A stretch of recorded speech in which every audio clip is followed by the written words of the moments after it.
Well, new information tonight about a burglary suspect who made a mad dash after a lengthy standoff. The showdown in Sydney ended early this afternoon after SWAT surrounded the West Village apartments near Folkerth Avenue.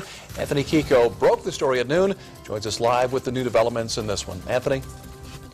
Mark, Michelle, the standoff lasted 6 hours. Now, this was a serious situation, but I have to admit, watching the suspect try to outrun more than 40 law enforcement officers was a little funny. A SWAT team storms the West Village apartments in an effort to end a long standoff. Authorities tell 2 News 33-year-old Sean Fisher broke into an apartment around 6 a.m. A witness called 911. Moments later, law enforcement officers arrived at the apartment, but Fisher had already moved on to another one. This individual was able to get to a different apartment through an access panel through the attic. He dropped down into that apartment, surprised a resident. The resident ran out the front door into the waiting officers that had the area contained.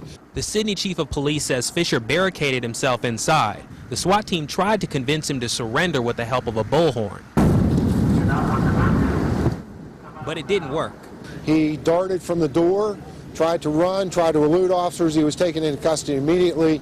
During the standoff, the apartments were evacuated and roadblocks were set up in the area. So we just been waiting. Sherry Dietering was stopped by the roadblock on her way to visit her mother, who lives down the road from the West Village apartments. I just told her to stay put and lock the door because, you know, we didn't have any idea what, for sure at first, what was going on. The chief says Fisher is no stranger to Sydney police. We don't have any active warrants, but yeah, I would say that he's known to law enforcement.